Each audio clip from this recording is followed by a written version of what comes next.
1 week season. What is going on, OWS fam? Welcome to the week 5 edition of the OWS Angles podcast. I am your host. I am your guest. I am JMToWin. As always, throw this baby on 1.5x speed or 2x speed, whether you're on YouTube or the 1 week season podcast feed.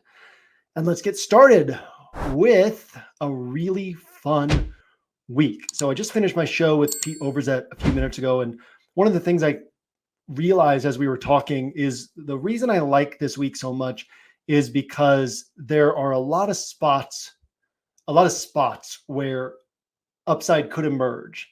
And a lot of those spots, it's hard to identify specifically who that upside will emerge through. And when we have a situation like that, the field tends to gravitate towards certainty. Our competition tends to like certainty. A good example of this is somebody like Jerome Ford, who is lining up to be somewhat popular this week. He's got this decent sized role with the Browns. They're playing the Commanders defense. And you look through his game logs, and since Nick Chubb went down, Jerome Ford has hit double-digit DraftKings points 15 out of 20 times.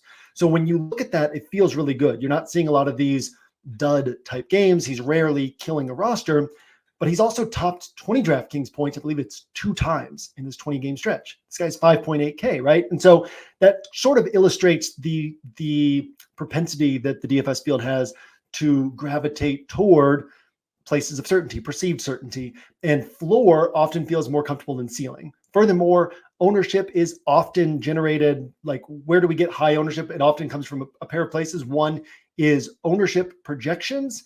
Raw projections, which is median projections. And so players like that tend to project better, but it's not necessarily taking into account how high is their ceiling. The other place where ownership really tends to get created is through popular content providers, many of whom are focused primarily on cash games. I'm thinking of a couple people in particular, but are primarily focused on cash games. And so these couple people in particular I'm talking about, I didn't realize that 6,000, 5,000, 6,000 people have been tuning into the Angles podcast. I still think of this, which isn't a huge number, but I still think of this as just kind of something that our core OWS audience listens to. And I saw last week that on YouTube, that doesn't even include the podcast feed on YouTube.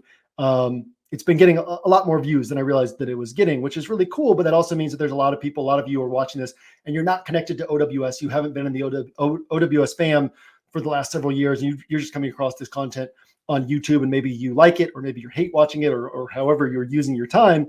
But I'm a little bit hesitant to say specific names because got a broader audience now. I don't want anything to be taken out of context or taken the wrong way. But those of you who've been around, you know who I'm talking about. There's a couple core content providers in the industry that are really good, and that a lot of the fantasy, the DFS content providers,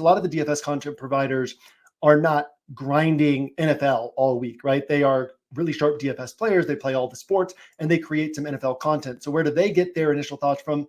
From projections, from optimizers, and from these couple content providers. So these couple content providers are primarily focused on cash games, or who are the best projectable plays, who are the best medium projection plays. And then that trickles out to what gets talked about around the industry. And so we tend to see a lot of times higher ownership on guys with perceived certainty. And so this is where somebody like Cubs fan used to always talk about the barbell approach to roster construction. Barbell meaning either your rosters are finishing all the way to the right or all the way to the left. So when you open that DraftKings app, you see a little bubble in the standings. Is your roster either all the way to the right or all the way to the left? Well, that's because there's this clumped up group of rosters in the middle that are getting kind of the sharp median projection plays. And so if you are taking bigger swings on higher ceiling, you're probably you're on different plays in the field, on places on your roster, and either you end up hitting on those plays and you're jumping over that clumped up bunch in the middle, or you're missing on those plays and falling behind that clumped up bunch in the middle.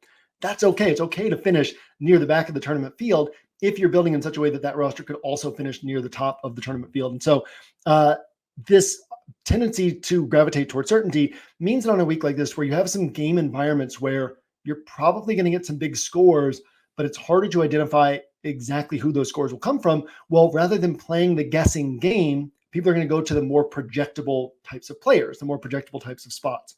But what I always want to think about, so one of the good examples here is Lamar Jackson. And Lamar Jackson, week 1, Lamar Jackson plus Isaiah Likely was, I think it was 59.5 DraftKings points. Maybe it was 59.4. Week 3, Lamar Jackson plus Derrick Henry was 59.4, 59.5. Week 4, Lamar Jackson plus Derrick Henry was 63 point something DraftKings points.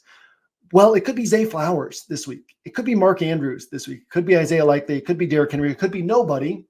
But if it ends up being Lamar plus somebody that puts up 60 combined points and you don't have exposure to that, well, there are going to be rosters in a tournament field that have exposure to that. And that's how I always try to think about these things is if that spot ends up hitting, people are going to have it. So 2% of the field, 3% of the field, whatever it is going to have that right pairing of Lamar plus that other guy that goes for 60 plus points.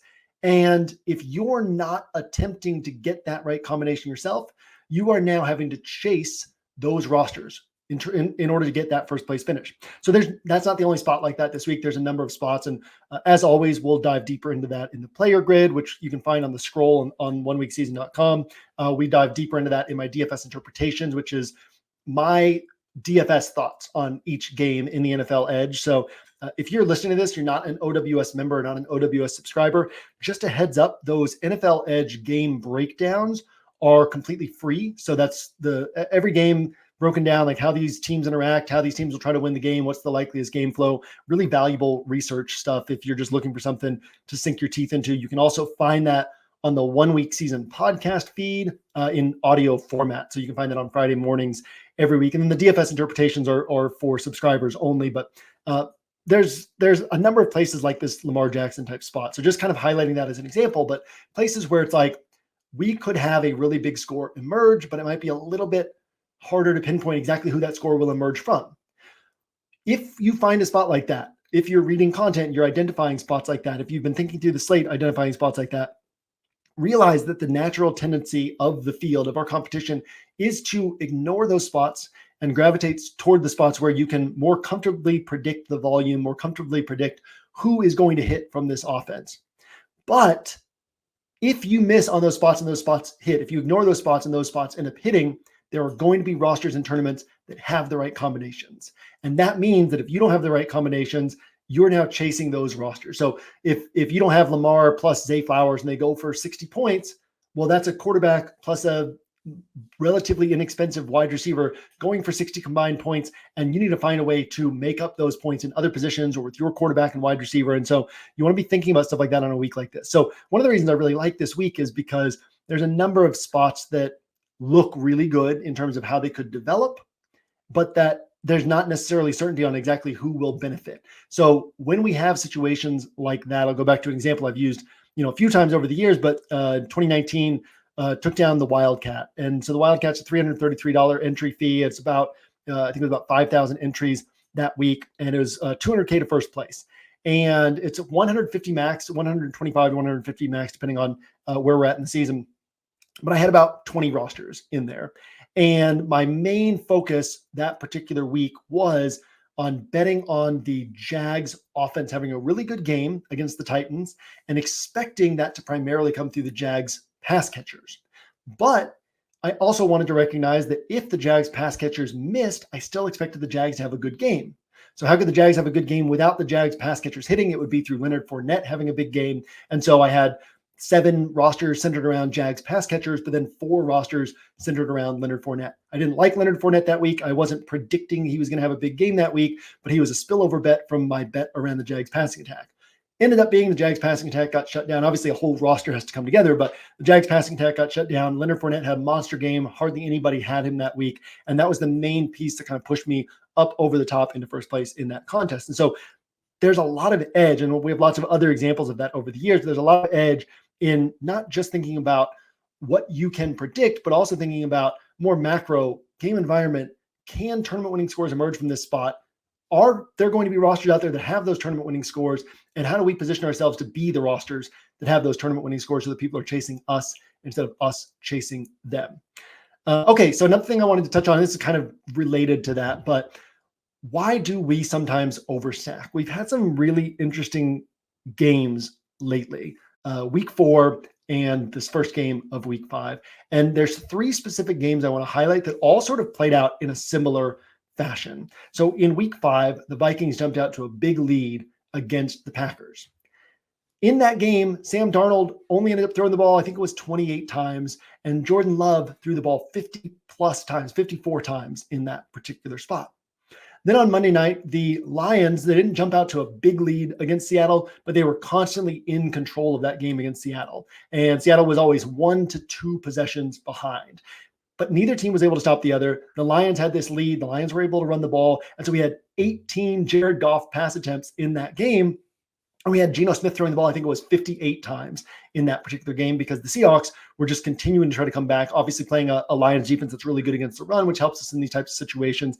And the Seahawks trying to come back and just throwing and throwing and throwing. Now, we didn't get all the touchdowns in that game that we got from Jordan Love or that we got in this Thursday night game that I'm about to talk about. But again, same type of setup where you get all these pass attempts. I think it was 389 passing yards for Geno Smith, lots of opportunities for PPR points to rack up from his pass catchers. And then we had this game on Thursday night where similar, the Bucs didn't just dominate early in the game and leave the Falcons in catch-up mode, but very similar to the Lions, the Bucs were in control of that game. The Bucs were playing from in front, and the Panthers. So because of that, because of that, Baker Mayfield threw the ball, I think it was 30 times for the Bucs, but Kirk Cousins and the Falcons threw the ball 50 plus times. Kirk Cousins ends up throwing for 500 plus yards, has this monster game. And so we see how game environments can develop. And it's not always back and forth games where each team's scoring, each team is staying aggressive. There are also these games that I don't think we think about enough where in that obviously Jordan Addison hit for the Vikings and Aaron Jones hit for the Vikings and Sam Darnold was decent. He wasn't the quarterback you needed, but you could have also just overstacked the Packers in that one. And maybe you wouldn't have played Dontavian Wicks, who was, the guy who hit alongside Jaden Reed in that one. I didn't have my best week of results, but I was fortunate enough to have some Dontavian Wicks last week because I was building so heavily around that game. And it's another thing. I think we'll talk about that a little bit in Inner Circle this next week in the Winner Circle podcast. But just that idea of if you're betting on a game environment, where could the points come from? Yes, I'm primarily betting on Jaden Reed, but I'm also going to have some spillover bets on a Romeo Dobbs and a Christian Watson and onto Dontavian Wicks, who I wasn't predicting a Christian Watson injury, but I just know that Wicks is going to be on the field. He's going to have opportunities.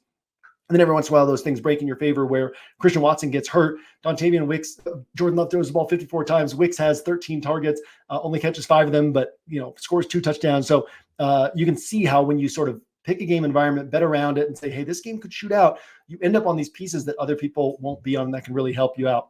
But there are these game environments that people don't really think about where you could have gone Love plus 2 guys.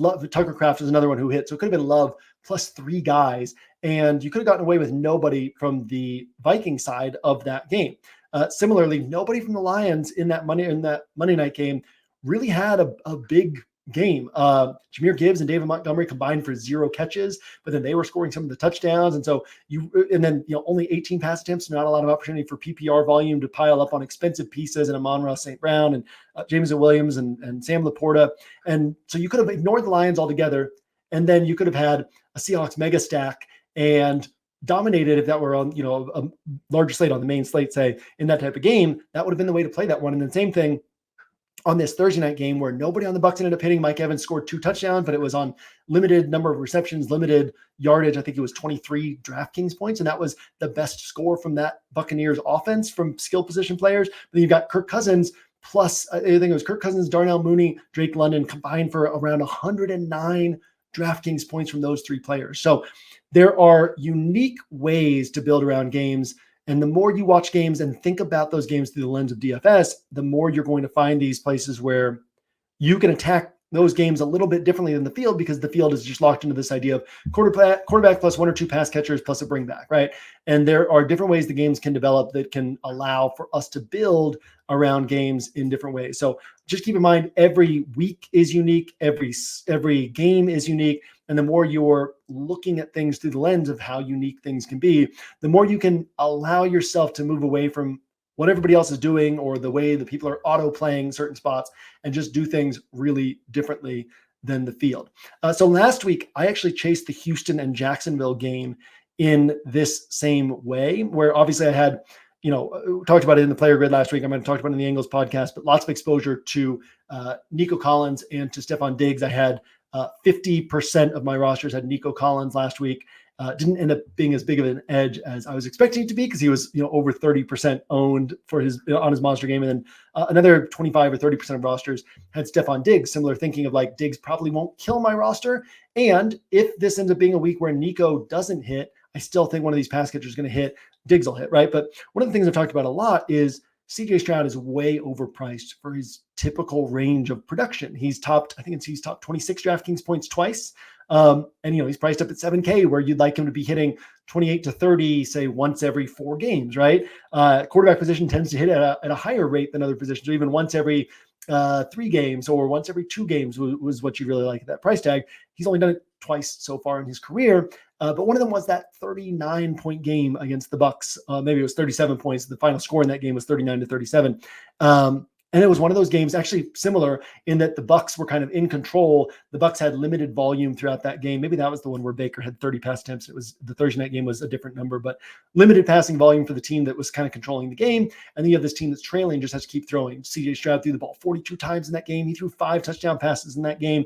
And you ended up, all of a sudden, not only is Stroud viable, but Stroud in that game, Stroud plus Schultz plus, I forget which 2 pass catchers were healthy in that one, but plus 2 wide receivers in that game was the way to play that spot. And so typically I don't play Stroud, but I liked that game environment last week. And because of that, I built some Stroud doubles and Stroud triples, basically saying if Stroud hits, it's probably going to be through him having to throw a ton. It's probably going to be through him putting up a ton of points, throwing for a ton of touchdown passes, and then I'll have multiple guys who hit. So think about those types of things as well in terms of strategy, in terms of how we get to first place in tournaments, because the more we think, the more we separate our thinking from what we think is going to happen and who's a good play on paper, and the more we instead think about what can win a tournament this week, then the more success we're going to have. So if you're in the OWS fam, you've been around the site for years, obviously this is stuff we talk about week in and week out, and this is second nature to you by now. But also want to speak to those of you who are kind of newer to this show, to my content, to OWS content. By the way, if you're newer, I would recommend another free show that's really valuable is Lord Reeves from Sharp Football Analysis and Hilo have the Searching for Ceiling podcast. That's should be, by the time you're watching this, listening to this, that should be available on YouTube on the 1 Week Season podcast feed. One of my must listens every week. Highly recommend that. Lord Reeves, one of the sharpest guys in the space. Hilo, one of the sharpest guys in the space. Completely free podcast. So be sure to check that out. So yeah, just wanted to highlight kind of the ways that we can attack these types of games, and really going back to what I was saying at the top about why I like this week. It's in that context of people trying to predict what's going to happen. This is a week in which separating from the idea of trying to predict what's going to happen and instead predicting or understanding the probabilities on more macro components and how to position yourself for tournament wins is the greater edge on this particular week. It actually kind of goes to something else that I talked about in the Winner Circle podcast this week, which is that one of our early season edges most years is because we pay attention to coaches so much more than most of our competition does, and how these coaches are wanting to use players and how they're wanting to win games. We're often able to find guys way before the field is on them. So whether that's Josh Allen in his rookie season through those last 6 or 7 games, and we're getting him, sub 3% owned every single week at 5,500, 56, 5,800 price tag. Nobody's watching Buffalo games. Everybody thinks Josh Allen's still this bad draft pick at number 7 overall, or whether it's Deontay Johnson when we were on him week in and week out at 3,900, 4,200, 4,400 when he first emerged with the Steelers before he got up to 7K later that season, or whether it's last year where we had Puka Nacua. We were all over him from the very start of the season, from week 1 when I initially had 15% exposure to him and then saw that he was like literally going unowned and dramatically lowered my exposure. I thought that everybody was going to be on Puka and people didn't realize he existed, and missed out on a ton of money because of that change. I moved him off my main roster, if you guys remember that. Which would have been a 100K win in week 1 and ended up bringing home like 3K instead because of the switch I'd made. We were on Puka Nacua from the beginning, Tank Dell from the beginning. We were on Adam Thielen as he was ascending up those, Hilo and Mike were really sharp on the Adam Thielen thing early in the season and getting us onto that as his price was ascending. And most years we have opportunities like that early in the season where we are, yes, roster construction is important. Understanding these teams and players is important, but like if you can just find a really cheap guy that the field doesn't realize they're underpriced, right? And what I always talk about on those early season guys is what this guy's price is going to be later in the season. And we're always right on those things, right? We say Deontay Johnson's when he's 4,200, we were saying at that point he's going to be 6,500 before the end of the season. And sure enough, he was up at like 7.2K when the season was all said and done. Tank Dell last year, we were saying he's going to be over 6K pretty soon. Puka Nacua, we were saying Puka Nacua jumped quickly, but early on we were saying he's going to be over 6,500 deeper into the season. Within like 3 weeks, he was up over 7K. Adam Thielen, same thing, right? Where we can find these guys who are just dramatically mispriced. And because of pricing psychology, the field just looks at these low price tags and thinks, oh, they must not be a confident play. This year, we haven't had that. And it's just there have not been any players like that who have emerged this year. So we have every week, all throughout the season, there are going to be edges that we have on OWS as OWS members, just because you think differently about DFS than most of your competition thinks about it. You understand what it means to build for first place and how to do that, and how to attack games and slates in order to do that. But there's also this component of most years we have this extra edge early in the season of these really underpriced players that we're on way before the field is on them. We're on them. You're basically saving 3K in salary or 2K in salary and getting that guy at low ownership. And those are the plays that we're often saying, even if this guy doesn't hit this week, he's the most plus EV play you can play. I remember saying that, but Deontay Johnson's the first time he finally popped off for the huge game. And I remember highlighting, like, even if Deontay Johnson doesn't hit this week, he's the best play you can play on this slate. And if he misses, then he stays at this price next week and continues to see low ownership, and we can benefit the next time around. And so we just haven't had that this year. There haven't been really cheap players who have emerged into big roles. And so our edges have been smaller early in the season than they have been in a lot of recent seasons. But now we're getting into that deeper point in the year. We're getting into week 5, week 6, where now our edge shifts from these past years where we've had these really cheap early season guys to now we have this sort of, traditionally our most successful stint of the season for OWS is like around week 5, 6, 7 to like week 12, 13, 14. And it's in this range where teams are still trying to figure out their identity, and we are keeping up with that as a community more than the field is keeping up with that. And the field wants to think of these teams in a static manner. They want to think that they understand what each team is at this point in the season, whereas the reality is most of these teams themselves don't even understand what they are at this point in the season. So that's what we'll be looking toward as we start moving deeper into this portion of the season. And I think this is a good week for us to see kind of this component of just our understanding of these teams, our understanding of how these game environments could develop, our understanding of DFS is going to start really playing into our favor around this point in the season. Last week, I also built around Minnesota and Green Bay, so I kind of already mentioned that. Made a mistake. Originally, I had Sam Darnold, and I talk about this with just kind of thinking yourself out of money sometimes, or like this last week, I had more little Jordan Humphrey than I wanted. And I was going to make some changes, and then I was like, oh, I don't want to like think myself out of this money. The rosters ended up this way. Let me just leave them. He ended up getting 0 points coming off of 9 and 9.7. And then week 1, Devon Bailey had 11.9 in that same role. So just one of those things that happens. But similarly, like the reason why I tend to getting close to Sunday, I'm about to make a wholesale change based on like something new that I'm thinking. And a lot of times it's like, you know what, like how much expected value am I adding here? How much EV am I gaining here? And how much am I potentially just over managing things and hurting my rosters as a result? So Sam Darnold, you might've been surprised when if you're a newer OWS subscriber, every week by Sunday morning when you wake up, I'm on the West Coast. So before I go to bed at 2 a.m., so about 5 a.m. on the West Coast, on the East Coast, I give an update at the top of the player grid, and it basically just has all my my final exposures, all my core pieces for the week and the final stuff that I'm doing on the week. So be sure to check back in the player grid for that every week. As always, you can find all of our late week content in the scroll. It's posted on the homepage by this point in the week, and the scroll is just where you want to go for all of your late week content. It's all going to be in that one place.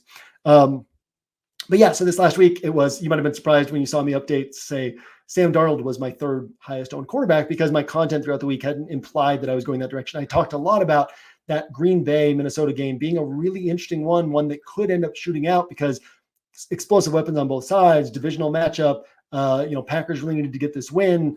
And so those are the types of games that we like where crazy things can kind of end up happening. And so I was going to have, like 7% Darnold and 4% Jordan Love. And I looked through Jordan Love's game logs and realized, and this guy's never topped like 26 points and change in his career so far, right? Short career still, but and it was like he's literally going to have at his price tag, he's going to have the single best game of his career and he's not going to be able to get any points on the ground because he's coming off this MCL sprain, right? He's going to be in the pocket.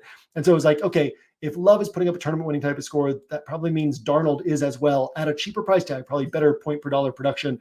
And I didn't think through the weird ways that a game like that can develop, where Darnold might throw the ball only 28 times and Love might have to throw it 54 because the Vikings jump out to a quick lead, and so then they shift the way they're playing offense, and the Packers are having to throw a ton to come back. And so, yeah, but I built around that game, and as I already mentioned, like that allowed me to have exposure to Jordan Addison, who was the Vikings piece who hit. I had a lot of Aaron Jones, who didn't have a monster game but had a really good game. Allowed me to have exposure to like a 0% owned Dontavian Wicks, who ended up putting up 26 DraftKings points. And so when you're building around these game environments and thinking more through that lens, you can get onto these plays that other people aren't necessarily on. So this week, I think Houston and Buffalo has potential to be one of those types of games. I dive deeper into this in my DFS interpretations for that game and in the player grid.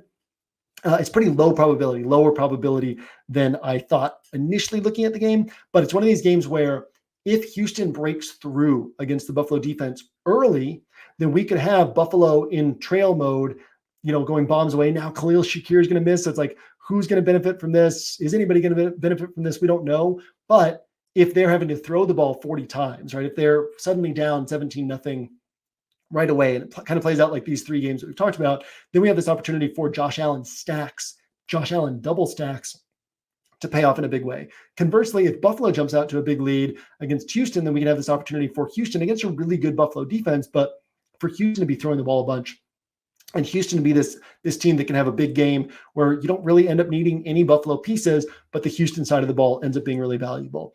Another game with potential is Cincinnati and Baltimore. So obviously, we know that Baltimore has been kind of up and down on defense this year. We know that Cincinnati's been awful on defense this year. We know that both of these teams have been tremendous on offense this year. So drawbacks, obviously, these teams know each other really well, and that makes it harder for an explosive game environment to develop.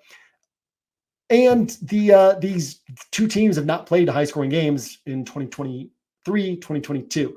2021 was the year that the Bengals were first kind of asserting dominance over the NFC North, and they played two games against Baltimore. And in both of those games, they stayed a lot more aggressive than they typically do, a lot deeper into games than they typically do. And we ended up with these huge games in this setup. But this is one of those spots where, yes, the likeliest outcome is this ends up kind of being in the mid-20s, and it's a tight, competitive game. But there are scenarios, very clear scenarios, in which this ends up being one of those 35-38, 35-41 types of games.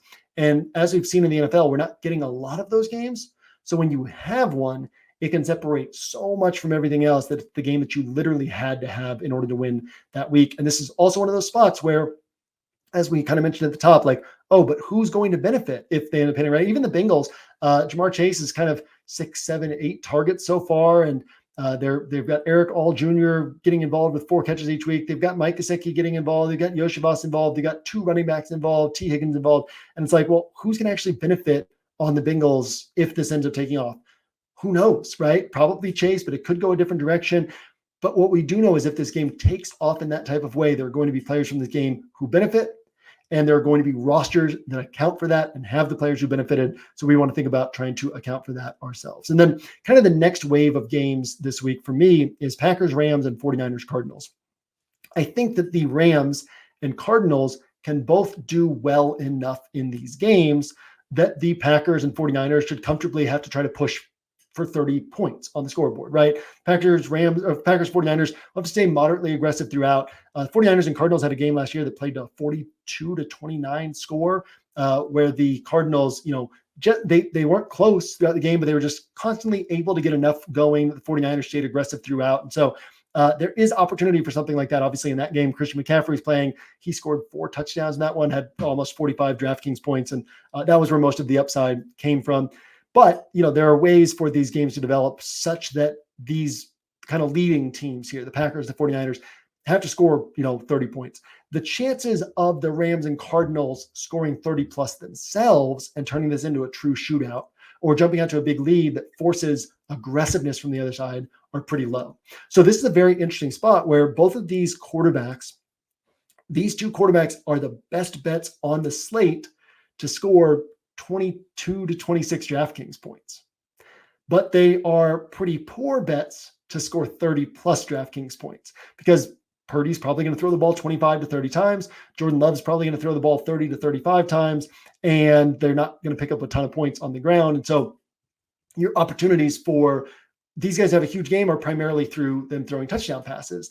And they're probably not going to throw for 300 plus yards. You get that 300-yard bonus. And the chance of them throwing for 4 touchdown passes are pretty low. And so you kind of end up in this, 250, 270-yard, 3 touchdown pass type of range. You probably end up with one or both of these guys scoring 22 to 26 points. So then the question becomes, if you're on kind of other cheap quarterbacks, do these other cheap quarterbacks have any shot at going for 30? Or are you just taking a guy who's less likely to hit 22 to 26 than these other two guys with kind of the same overall ceiling as these other two guys? And then on more expensive guys, the question is, can any of these guys hit 30 plus? Because if they do, that's where you really get some separation. So there are scenarios this week in which, there's lots of scenarios this week, but pretty clear scenarios this week in which Purdy and or Love are the best tournament quarterbacks without putting up like true separator types of scores. Just because most quarterbacks are not going to put up 25 points, and one or both of these guys ends up putting up 25 points, and that's what you needed in order to win. There are also scenarios in which both these guys are moderately popular and people get 22 to 25 points from them, but there's a quarterback who puts up 35, 37, whatever it might be. And you would then be in a position where you're way behind those rosters by taking kind of this middling quarterback. So a couple of things to think about there, right? In terms of how you want to attack this slate. Really like both of those quarterbacks because they are the best bets for those mid-20s types of scores. But there is a scenario in which those are not the quarterbacks you needed in order to win a tournament because their chances of getting 30 to 35 are pretty low compared to some of the other quarterbacks or some of the other ways that this slate could play out. Then I'm going to actually kind of unique this week. We use the Angles podcast to talk about the overview of the slate and really get a feel for what the slate looks like. And then obviously the player grid is where we save kind of our deeper dive onto who I like at each individual position. But this week, kind of uniquely, the overview that I'm wanting to hit on is more position by position. So that game overview look gives us a sense of some of the quarterbacks that we can be considering this week and some of the unique components of the quarterback position. There's other quarterbacks to consider. Those are not the only guys, but just in terms of how this slate shapes up, what we should be thinking about. So if you're thinking about Deshaun Watson, if you're thinking about, let's say, Anthony Richardson misses, and you're thinking about Joe Flacco, or Anthony Richardson plays, you're thinking about Anthony Richardson, it should be thought of through the lens of what could Lamar and Burrow do? What could Josh Allen do? What could happen with CJ Stroud? Is there a way that game could play out in sort of a unique way? What can Purdy and Jordan Love do? And what am I basically saying if I'm putting Flacco onto a roster, if I'm putting Deshaun Watson onto a roster, if I'm putting one of these other guys onto a roster, what am I saying about these guys? I'm essentially saying that these guys can match Love or Purdy at a lower price tag, or they can outscore those guys at a lower price tag. And then what are the chances of them doing that? And how do I want to account for, do I think the Packers are going to fail? Should I have some Josh Jacobs to say, hey, maybe the Packers still have a good game and it just doesn't come through Jordan Love? That's a good strategy way to play things. Or maybe the 49ers have a big game, but it's Jordan Mason scoring 3 touchdown passes. So yeah, I'm going to have Deshaun Watson, but I'm also going to have Jordan Mason on those rosters to account for how Purdy could end up underwhelming. I'm not going to have Packers receivers maybe on that roster because I also want Jordan Love to kind of underwhelm. So those are some of the next step things we want to be thinking about on a week like this in terms of not just what players do we like and who can have a big game, but how can we win a tournament this week? If you're going to one of these cheaper quarterbacks, how do they end up being the better way to go than Purdy and Love? And we can build our rosters in a way that kind of accounts for that. So just little things to think about there. Running back position, I think there are a lot of, I'll dive deeper into this. I dove into this in interpretations. I'll dive deeper into this in the player grid, but I'll just kind of say it like this right now. I think there are a lot of flaws on the affordable guys. And so probably one or two of these affordable guys are going to go for 15 to 20 points. Maybe one of them goes for 24, 25 points, but also there's a lot of confidence being expressed by the field in these affordable guys, essentially saying 20% ownership or 15% ownership, 25% ownership, whatever it might be on some of these more affordable guys, say 6,100 and below, where that's essentially saying, oh, these guys have if I'm going to play these guys at that high of ownership, that's saying these guys have a really good chance of scoring 25 to 30.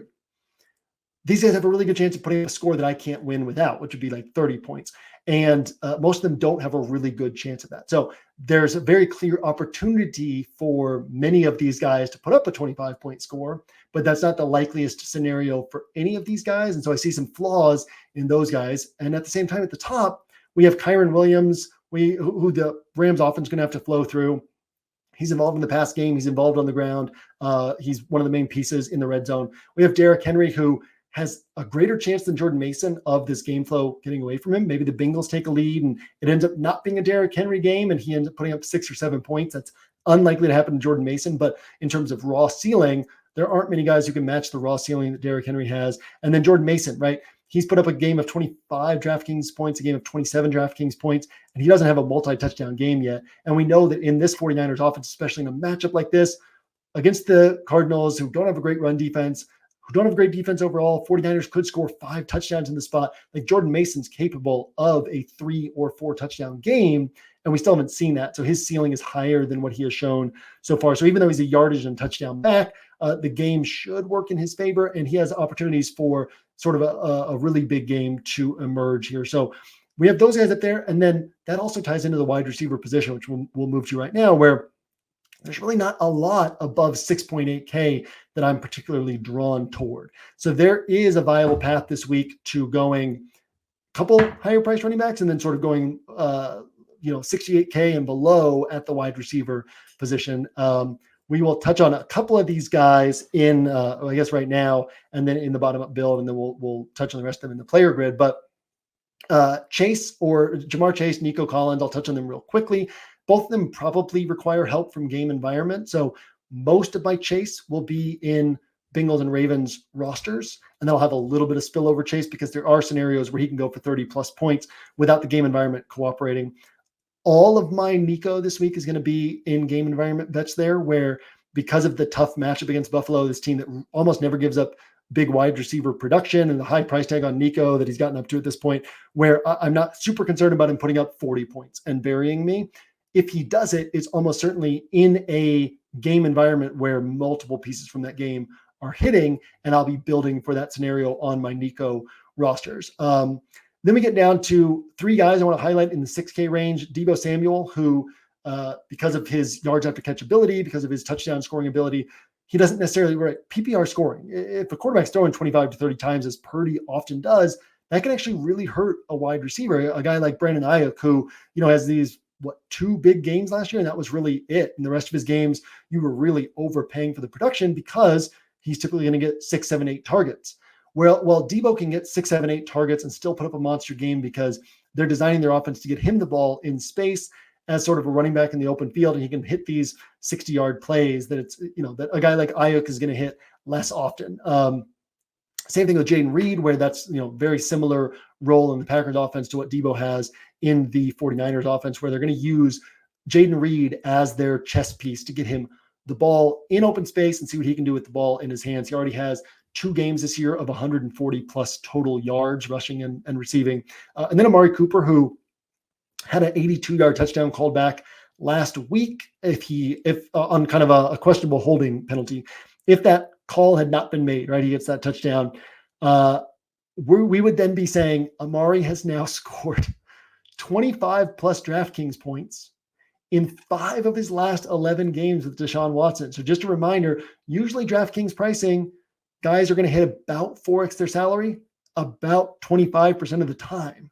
What is 5 divided by 11? Is that 44%? So it's like 44% of it. We're that close to 44% of Amari's last 11 games with Deshaun Watson going for 4x or more his current salary. As it stands, it's 4 of his last 11 games with 27 plus DraftKings points because he didn't get those 25 points last week. But Amari Cooper, another guy in this range who can go for more than 4x his salary and can do it more frequently than the field is giving him credit for. So 3 guys I really like in this range. And then I want to touch on Jordan Whittington, who I hit on this in the player grid, so I'll just kind of touch on it briefly here. But the basic gist is Sean McVay is really good at taking the talent he has and building his offense around that talent that he has. And so the Rams can typically, with Matthew Stafford under center, can typically score 20 to 24 points regardless of the weapons that they have. We've seen that so far this year. All the injuries on the offensive line, Puka missing the whole season, Kupp missing all but 1.5 games. And the Rams are continuing to find ways to score points. They scored 27 points against the 49ers. And so Sean McVay is very good at that. Sean McVay also likes to have a pretty static set of players on the field. And so, you look through PFF, like snap rates you look through 5 teams and it's like a bunch of guys who you think of as like every down players, right? Look at the Bills last year. And it's like, oh, Stephon Diggs only plays 72% of snaps, right? And you kind of go through a lot of these teams, and most teams are like that. And then you get to the Rams and it's always like 90 to 100% of the snaps on all the core players. And we didn't see that in week 2. We didn't see that in week 3. And week 4 was the first time we saw that. Jordan Whittington, Demarcus Robinson, Tutu Atwell, Colby Parkinson, all were playing all the snaps. And what I look at that as is Sean McVay has been mixing and matching, trying to figure out what's going to work for this offense right now. And he has now settled on the lineup that he wants to use. And last week, Jordan Whittington saw the usage that Hilo and I were convinced that he was going to see 2 weeks ago and did not end up seeing, where he's got 8 targets. He was central to the game plan. He was central to what they were doing on offense. So I expect more of that this week. I expect this to be yet another week in which Whittington, Tutu, and Demarcus Robinson are the 3 wide receivers, and there's not a lot of rotation from there. And then we've got the tight end position. So I think this is interesting, and that is that we've got 20 plus tight ends on the slate, right? You got 20 teams. Every team has at least 1 tight end. Some use more than 1 tight end. And so 20 plus tight ends on this slate, 4 games. So we're well over 80 available games. How many times this season has a tight end from this main slate put up 16 plus DraftKings points? 8 times. So, less than 10% of total available opportunities have produced 16 plus DraftKings points. And the 8 different players have produced those 16 plus points. And those 8 players, their other games, like outside of the times they've scored 16 plus points, they have 2 games of double-digit points and 19 games short of double-digit points. So there's a component here of like, who knows what to do at tight end? You're probably not going to get a good score. But similar to other things we've talked about this week, we also have to recognize that, hey, on average, 2 tight ends a week from this week's main slate, 2 tight ends a week are putting up 16 plus points. And if you get 5 points, and there are 5% of rosters, 10%, 15% of rosters that get 16 points, 18 points at the tight end position, that's a lot like those weeks where you get 7 points at defense special teams and 15% of the field is getting 22 points. And you're just like, God, like I am so far behind just off this stupid defense special teams position that's way less predictable. So we have to think about like, that's going to be the case this week at tight end. We're almost certainly going to see 1 or 2 guys, maybe even more, who knows, but at least 1 or 2 guys going for 16 plus points. And there's going to be almost no way to predict who that's going to be. But you need to be thinking about when you're rostering guys, thinking who could do this, because somebody is likely to do it. And if you don't have it on your roster, you're going to be chasing the rosters that do have it. So we dive deeper into that in the player grid, of course.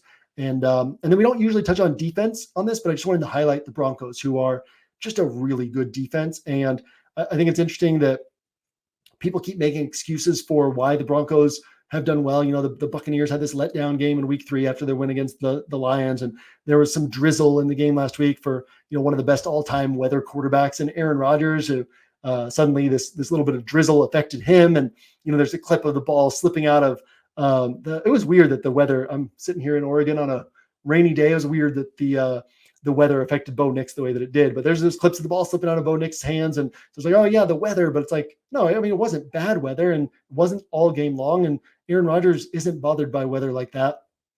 The Broncos just have a really good defense. So Broncos only 2,900, looks like they're going to be popular this week, but just a really sharp play against a mediocre Raiders offense that doesn't have Devontae Adams and isn't great at anything. So wanted to touch on that as well. Okay. Last piece here before I get out is the bottom up build. If you're unfamiliar with this, we're going to build a roster with a 44K salary cap. And this allows us to kind of see what's available. And also just, it's a brain sharpening exercise. It allows us to think through how we would put a roster together with a 44K salary cap and how we would maximize ceiling on a roster with a 44K salary cap. If you want to build a 44K salary cap roster yourself, compete against other people, you can find in the OWS Discord, you can find a link to the bottom up build contest. There's a BUB channel that just posts the link every week. Also in my player grid, you can find the link to the bottom up build contest. So build a roster with a 44K salary cap. It's free entry. And there's, top three finishers get money on OWS for courses and free courses and whatnot.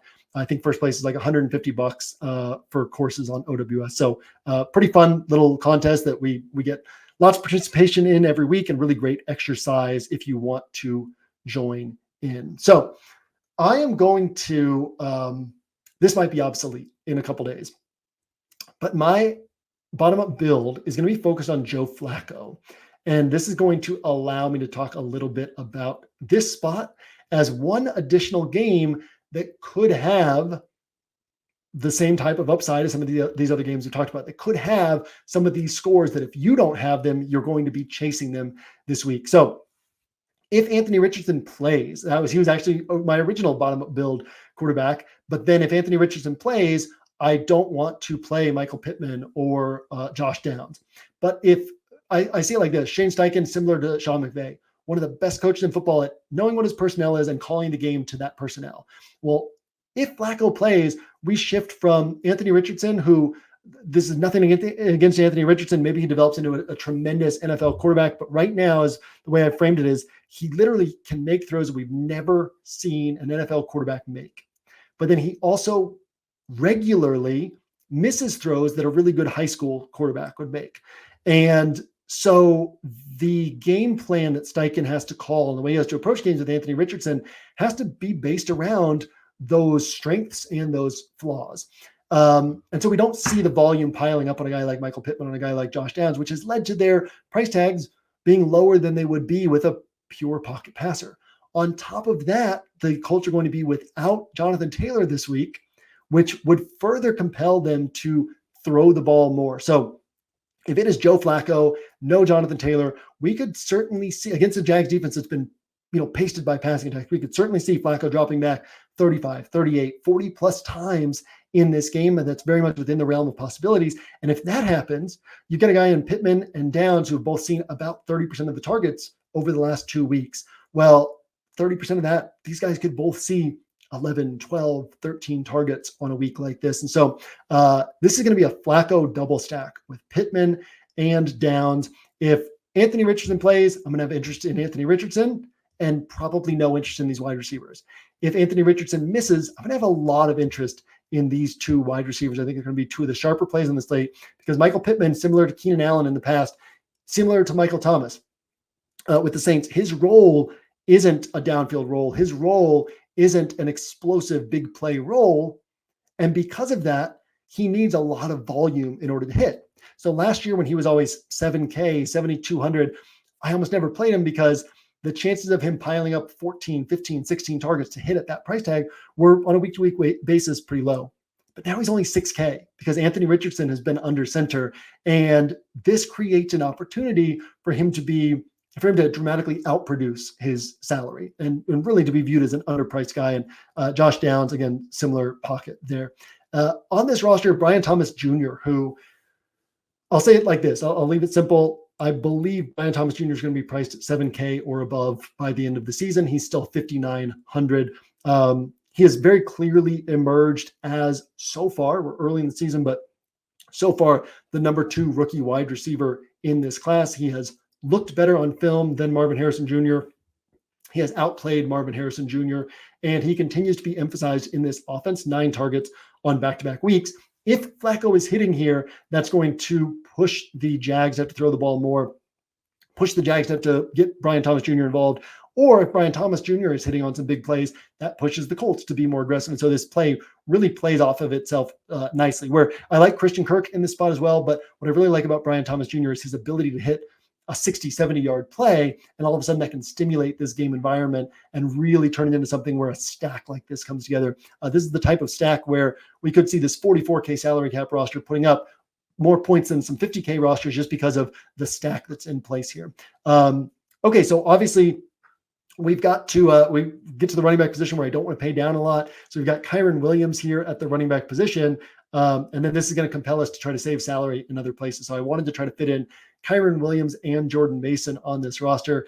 There was no way to do it with the core that I wanted to start with. So ended up going Antonio Gibson, who, his worst case, he's going to see 9, 10, 11 touches in a really good matchup against Miami. But there is also opportunity because of Ramondre Stevenson's fumbles for Antonio Gibson to see 17, 18, 19 touches this week. The first 2 weeks, the Patriots, in that game that they won and the game that they stayed close in with Seattle, Gibson and Ramondre Stevenson combined for an average of 35 touches per game.